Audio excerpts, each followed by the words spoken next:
he opted to stick with tradition and stay at Blair House with his family. There was also some question whether they were going to move right away into the White House, but they will be there tonight, the president-elect has said. Only for the weekend for Melania, the incoming First Lady, and his youngest son, the president's youngest son, Barron. He's going to stay in school in New York until at least the end of the school year, so they'll be heading back on Sunday night. Matt Gutman, also with us today. He's going to be with us all day long. What are you seeing out on the mall, Matt?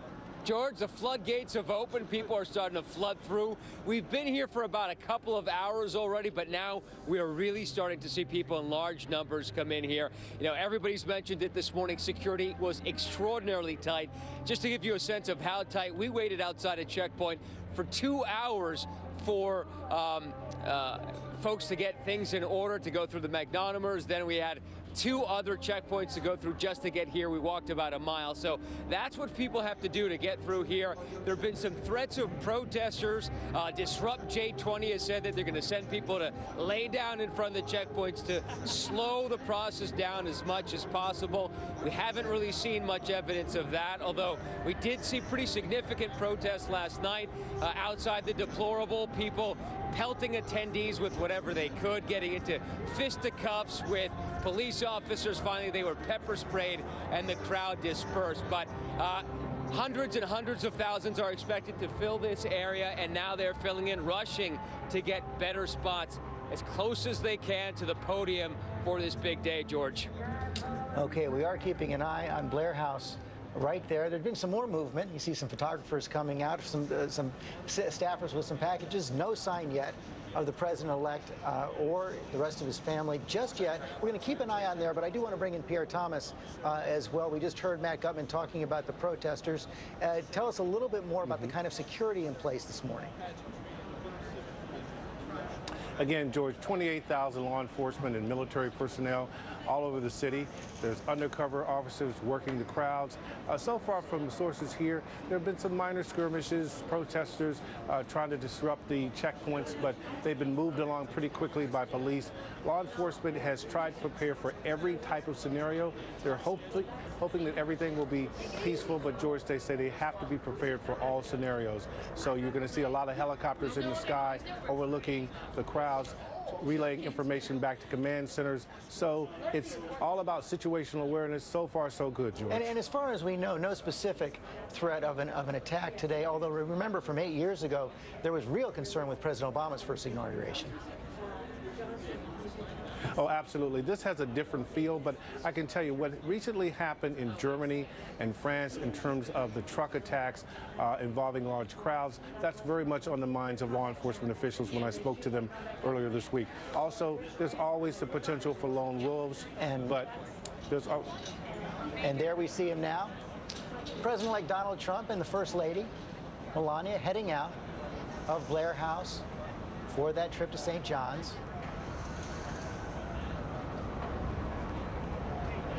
Taking those steps on what has to be the biggest day of his life. A little pat for Melania right there. Some question whether he's going to walk or ride. It appears now he is going to indeed ride. It's just a couple blocks. But we do have the mist starting to develop. There's Jared Kushner, the president's son-in-law, and Ivanka, his daughter, as well. I think we see Eric Trump and his wife Laura as well. Eric and Don Jr., of course, going to be running the family business after this. The whole family starting to pile in for that ceremony just a few blocks away. Boy, Robin, I have to think that they didn't get much sleep last night. Oh, no. You can only imagine. And as we said, when you think about this journey of 18 months, it's not just Donald Trump, but his entire family, and we have seen how close they have been, even prior to him committing to run for the highest office in this land. And I'm not sure if they were playing games, what they were doing last night, but when you were talking to Don Jr. earlier and you asked if his father was perhaps nervous, and he just kind of chuckled a little bit and said, probably not, but how could you not be when this biggest moment of an entire family, and it is the entire family's day.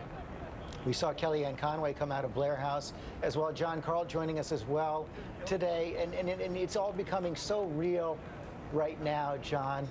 hard to imagine, and Corey Lewandowski said it, his first campaign manager earlier on the air, how improbable this all seemed when it first began.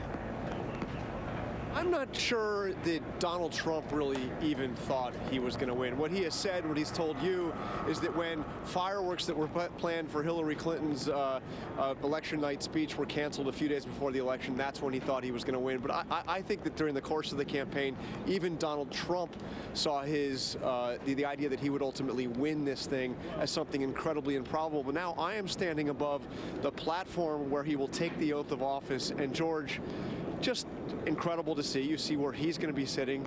You see where the Obamas are going to be sitting. And then right behind them, Bill and Hillary Clinton. Right behind where you will see the Bidens and the Obamas. I mean, she is going to be just a couple of yards away when he is putting his hand on the Bible and taking the oath of office as the 45th President of the United States. That is part of the continuity, part of the symbolism of the United States, this peaceful transfer of power. George, you're talking about when you were talking to Corey, and as you were just talking to John as well, about not really thinking, even the Trumps, that it would get to this point. And I remember one of his very first rallies in Mobile, Alabama, and he packed that place. And that, I think, is when people were starting to think, oh, there's something here. But I can remember that distinctly when he held that rally there in Mobile. And then he, on his thank you tour, he went back there as well. But people are trying to, it's hard to try and pinpoint when that turning point was, when this day became a reality, not just a possibility, but when you reality. talk about it, even in those final days, even in those final hours, it didn't appear like this would happen, but indeed he did pull off that most stunning upset, now on the verge of becoming president of the United States. I'm joined now by Cokie Roberts as well, who is here with us right now. You know, we talk about the Clintons being there today, about that symbolism and peaceful transfer of power. Not all presidents have shown up for their successors. Well, the Adams family was not good about this. John Adams, now, of course, to be fair, there had never been a transfer of power before 1800. And he snuck out of town on an early pre-dawn coach with the day of Thomas Jefferson's inauguration. But he did it after appointing a lot of midnight judges, one of whom, Chief Justice John Marshall, swore in Thomas Jefferson, who hated him. It was his cousin, and they were at swords' points from there on out. We want to remind our local stations, we're staying with live coverage right now as we keep an eye on both St. John's Church, where the president-elect is heading, and that motorcade. He's already in the cars. He's left Blair House in the main limo now with Melania, the incoming First Lady. The family is piled in as well. You can see the windshield wipers start to work there as well. The rain coming down a little bit harder. John Karl, how is it up on the Capitol? Is it coming down pretty hard up there? This will be a rainy inauguration. You know, I've been out here for several of them. I've been in inaugurations where the weather has been much worse, much colder, but no question about it, there will be rain coming down as this gets underway. Cecilia Vega also up on the West Front. Cecilia? We are, George. You know, as we watch Donald Trump and this ride from Blair House to church that's about to happen, I'm thinking about the president-elect's faith in this. You know, he is a Presbyterian, and I can't help but remember back to a moment in the campaign where Donald Trump was asked what his favorite book was, and he said the Bible. His second favorite book was his own book, The Art of the Deal, and then he was asked to name his favorite verse, and he wouldn't do it. He said that was too personal, and he said that he liked both the Old and the New Testament equally. One of the things that Donald Trump will be doing here today when he takes this oath of office, I mentioned earlier that he'll be using the Lincoln Bible, a very rare move that President Obama also did when he was sworn in. But the second thing that the book that Donald Trump will be using is the Bible that his mother gave him as a child on his graduation from Sunday school. So he is a man of faith, and you'll be seeing that here today. That is coming up. You see the motorcade on the move. It's just a short ride to St. John's Church, right around the corner. They're right across the street, Cokie Roberts, from the White House, built in 1816, as we've said, the Church of Presidents. The Church of Presidents, it has been a place where not only presidents have gone, but people have been honored. You know, people have gotten to know Hamilton quite well lately. And when Eliza Hamilton was 90, she walked in a side door, and without saying a word, the entire church just stood in silence to honor her. What a story that is right there as we see the motorcade continue to go on. We're getting the tweets coming in more and more right now from the Speaker of the House, Paul Ryan. Today, America continues the time-honored tradition of the peaceful transfer of power. It is going to be a great day. You know, Matthew Dowd, you were talking about the opposition to the president-elect from the Democratic Party, some protests in the country, division in the country. Paul Ryan also very late to come on board. Well, I think many of the Republicans leaders that he's going to be dealing with were very late to come on board, and even some were about to abandon at the latter stages of the campaign when certain news broke in this. Donald Trump has managed to unite the Republicans. He hasn't managed yet to unite the country. Democrats are still upset about this, and independents are concerned, but he has united the Republican Party. And the motorcade has now pulled up in front. St. John's. It was a short ride. Very, very short ride. He could have walked it if the weather were a little bit better, but probably more prudent to take the motorcade today, as well as they open up the doors. Look how thick those doors are, of course. For there, the president-elect of the United States, he will be the 45th president of the United States, Donald Trump. Sober look on his face this morning. As we see Melania join him as well for those steps into St. John's. As Paula was saying, we will not have cameras inside St. John's, the president-elect greeting the pastor. But we will have them come out after the ceremony for that ride to the White House and their morning with President Obama and the First Lady.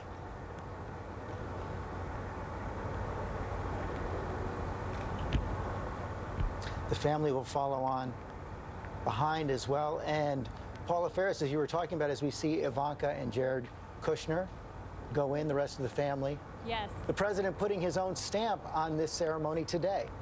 Yeah, yes, he certainly is putting his own stamp on the ceremony. George, I'm counting at least 20 vehicles. The Secret Service presence here is so heavy. The police presence, the rain's coming down. But yeah, I mean, Trump is a man that's going to do it his way, is he not? But as we mentioned before, this has to be just a sobering moment. As you can see, the family filing into the church right now. It has to be a sobering moment for this family, but also for Donald Trump to enter what is known as the Church of the President. Every president dating back to James Madison has attended a service here in some form or fashion. We talked about the presence of Abraham Lincoln. He's going to be using the Lincoln Bible during his swearing-in ceremony. Abraham Lincoln used to sneak into this church during the Civil War, George, sit in the very back and just have moments of reflection. You got to believe it. If it hasn't sunk in yet for the president-elect, it's got to be sinking in right now as he is making his way into this church service. And again, the sermon will be delivered by a friend, a man who calls Donald Trump his friend, Dr. Robert Jeffress, who will be preaching from the book of Nehemiah.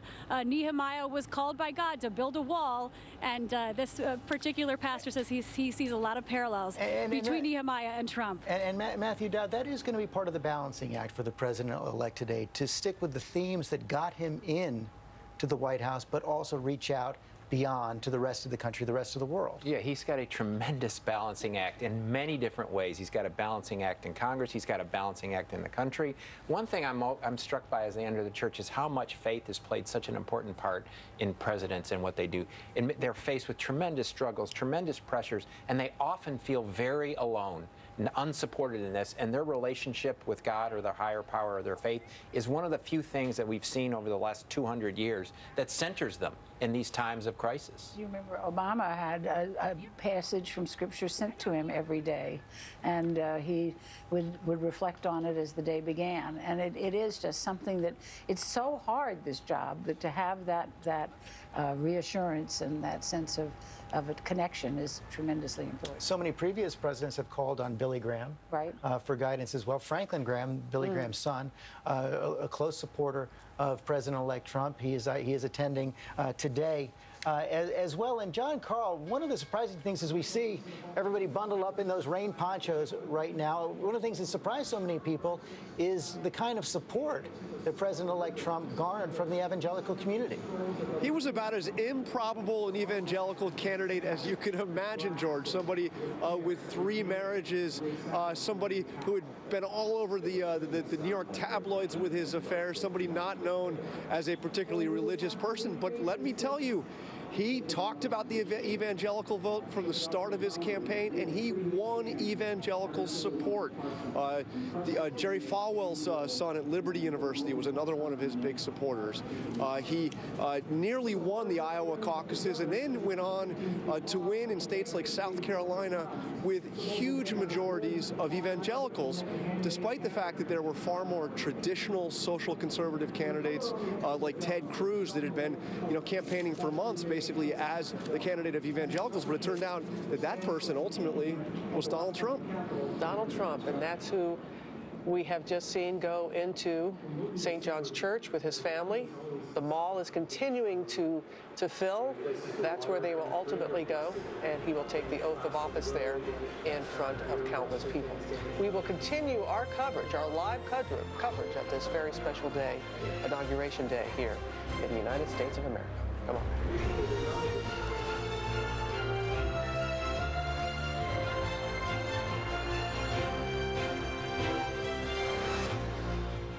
Say hello to your new morning routine. McDonald's Sausage McMuffin with egg. Made with tasty sausage, melted American cheese, a freshly cracked egg, all on a toasted and buttery English muffin. It's now only $2. There's no greater feeling than getting out early in the morning and catching some me time in my Civic. I love to turn my music all the way up and feel the wind in my hair. Bluetooth, rear view camera, I get all of this at a price I can afford. Plus it's a Honda, so you know it's safe. I'm good to go. Get going in a Honda Civic for $179 a month. $179 a month. Don't settle for less than a Honda. I did it. Visit your local Honda dealer today.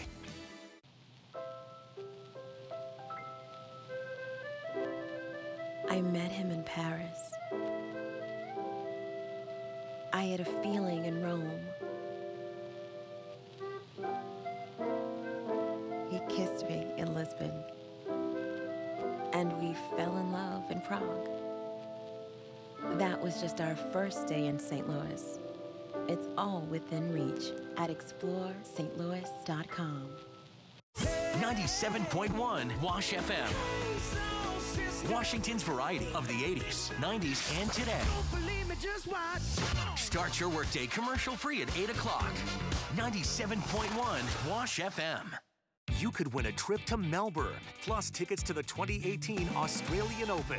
It's the ABC7 and Tennis Channel's Australian Open sweepstakes. To enter and for complete contest rules, go to WJLA.com and click the contest tab. Feast your eyes on McDonald's new McPick 2 for $2.50. For a limited time, grab a Filet-O-Fish sandwich and pair it with delicious favorites like a McDouble, McChicken, 6-piece Chicken McNuggets, or small fry. Come on in and take your pick.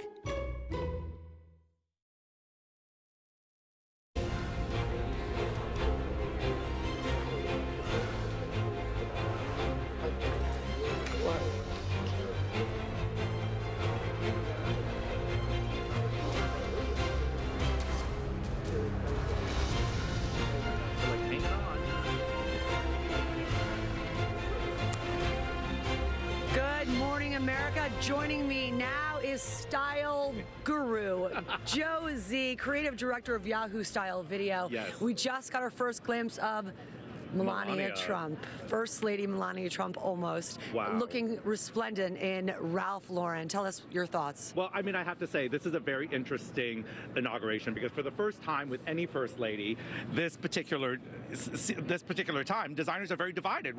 We're walking into today with a list of designers who refuse to dress a First Lady and a list of designers who are proud to. And I think Ralph Lauren was one of the first American designers to step up and say that he would, and he created this custom dress and shrug for her with the matching shoes and the entire look, the gloves. I mean, it was very Jackie O. Yeah, evoking that classic style of Jackie O.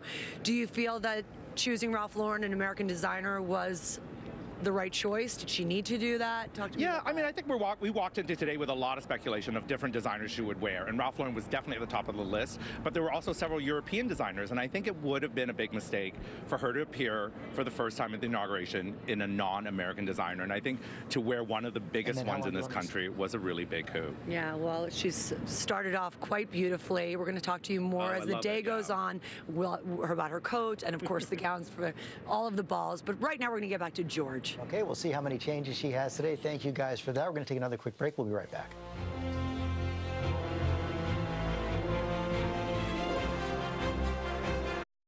PenFed's got great rates for Bowling Green and great rates for Abilene. PenFed's got great rates for everyone. Great rates every night and day for every town and city in the USA. PenFed's got great rates for everyone. It's all-you-can-eat pancake time at IHOP. So put on your stretchy pants and find out how many delicious, world-famous buttermilk pancakes you can eat. But you better hurry, because all-you-can-eat pancakes ends February 12th. IHOP. Eat up every moment. Want lotion for skin that glows? Skin that glows? My skin gets so dry and itchy, I need serious relief. That's why I use O'Keefe's Skin Repair. 48-hour moisture in one use and guaranteed relief for dry, itchy skin. Thanks to O'Keefe's, I got my skin back. Fireworks of flavor! Fireworks of flavor? My lips get so dried and cracked, I need serious relief. That's why I use O'Keefe's Lip Repair. All-day moisture in one use and guaranteed relief for extremely dry, cracked lips. Thanks to O'Keefe's, I got my lips back. Wow, that's a Chevy? The most awarded lineup in the industry has people at a loss for words. Well, almost. Wow, are you kidding me? Wow, this is it. Oh, wow. Wow. Wow. Wow. Experience the wow factor. Take home an award-winning Chevy today. Current qualified competitive lessees can get this Chevy Equinox for around $159 a month. Or find your tag and get $3,000 total cash allowance on select Equinox vehicles in stock. Find new roads at your local Chevy dealer. Moonlight is the winner of the Golden Globe Award for Best Picture. Yeah, man. Critics are raving. It's a flat-out masterpiece. It's all love and all pride in this house. It's the best movie of the year. It's a life. Moonlight, rated R, now playing. Don't miss out on this happiest of endings. 65 to 85% off every fur at the Fur Salon at Saks Jandel. Imagine a spectacular $12,000 mink coat for a low $1,800. Just one of hundreds and hundreds of Saks Jandel furs, 65 to 85% off. But don't hesitate, because come Saturday, the Fur Salon at Saks Jandel will be but a beautiful memory. The Fur Salon at Saks Jandel, Wisconsin Avenue, Chevy Chase. Store closing Saturday. Don't miss it. At PenFed Credit Union, we believe we all deserve to do better with our money. So we have great auto loan rates on new and used vehicles in every town in the USA. PenFed's got great rates for everyone. Good Morning America is brought to you by Breathe Right. Breathe better, sleep better tonight. And welcome back to GMA. That is St. John's Church here in our nation's capital. Just moments ago, the President-elect Donald Trump and his family entered there for their ceremony this morning. And look at Washington today. Spread out across the mall, crowds starting to gather under tight security for the inauguration of Donald J. Trump. Some rain falling this morning. Tom Yamas is there on the east front of the Capitol this morning. We see that route from Pennsylvania Avenue right up to the Capitol. That's where President-elect Trump and President Obama will ride in just about an hour or so from now, maybe an hour and a half. And there's the Capitol. Tom, what are you seeing there this morning on the east front? Well, right now they're just kind of setting up some logistics over here on this side. I want to walk you through it, George. So the president and the president-elect will enter over here on this side of the Capitol. They'll come up these steps right in there, and they'll go through the Capitol. And then later, after President Trump, once he becomes President Trump, takes the oath of office, President Obama and President Trump will come out of these doors right here. We'll see what happens there. We'll see if President Trump accompanies President Obama, and then he'll get in this helicopter, usually known as Marine One. But once President Trump becomes the president, that turns into Executive One, and that takes off to Andrews, and that is the end of the Obama era here in the United States, at least for now, for President Obama. So a historic site on this side of the Capitol. This is the other side, not where they're giving the speech and the oath of office, but a lot of security on this side, George. I mean, there are Secret Service agents everywhere, Capitol Police everywhere. There are no supporters here, but we will find members of the military here who we expect will cheer on the president and the new president as they arrive here later today, George. And members of staff will gather to say goodbye to him as well, okay? And inside the Capitol right now, our congressional correspondent Mary Bruce in the rotunda. Big day inside as well. Absolutely. And George, what we're seeing here this morning so far in the rotunda is a bit of the calm before this storm. Already a lot of rehearsals underway here. Last minute details being worked out. We saw the color guard just a few minutes ago getting in formation. They've already rolled out the red carpet, rolled off the plastic on top of it. And this is going to be quite a different scene in just a short amount of time. Behind me is where you will see lots of lawmakers, members of Congress, dignitaries, other VIPs entering into the Capitol before they walk down just a short 2 flights from here to walk out that door onto that balcony on the Capitol front where all eyes will be at noon. And then shortly after that departure that Tom was just talking about, President Trump will then have a formal luncheon with members of Congress and other VIPs and family members. It will be quite an interesting tone, quite an interesting moment. Remember, this is not just a big day for the new president, the new administration, but also a very big day for Congress and Republicans. A moment that, in fact, the House Speaker has joked that he's dreamt of, finally having Republicans in charge here on Capitol Hill and also in the White House. The Senate today will also confirm 2 of President-elect Trump's nominees for Secretary of Defense James Mattis, for Homeland Security Secretary General John Kelly. Tight security across the Capitol today. And Pierre Thomas, I understand the Secret Service is now sending out tweets to direct the crowds how to get onto the mall.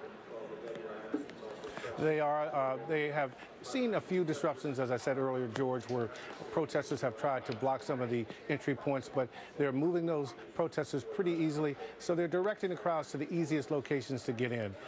As you can see, Secret Service, law enforcement personnel everywhere. Again, 28,000 strong serving this particular inauguration. Law enforcement officials have been training for all types of scenario. But again, from this room at Secret Service headquarters, so far, so good. And Pierre, they're going to have to stay on point all weekend long because there's a big march on Washington scheduled for tomorrow as well. Absolutely. This event, which they call like the Super Bowl of law enforcement events, will go through Saturday into Sunday. Law enforcement officials say they have to be prepared for all the balls, all the different events around town. And you can see everything going on in front of you, George. Okay, Pierre Thomas, thanks very much. We are going to be here all morning long. That is the scene in Washington, D.C. today. The inauguration of Donald J. Trump, 45th President of the United States, just hours away. The people have spoken, and we thank you, America, for choosing us as your favorite daytime hosting team with the People's Choice Award. We are GMA, and we thank you. 180 million Americans rely on drinking water from forests often hundreds of miles away. These trees capture rain and snow, replenish rivers and streams, and keep our water pure. But we lose millions of acres of forest trees a year. And those trees must be replanted so your glass can be refilled. The Arbor Day Foundation asks for your help in replanting our national forests. Visit arborday.org. See how you can help. I am a veteran, and my victory was finding the strength to be a champion. I am a veteran.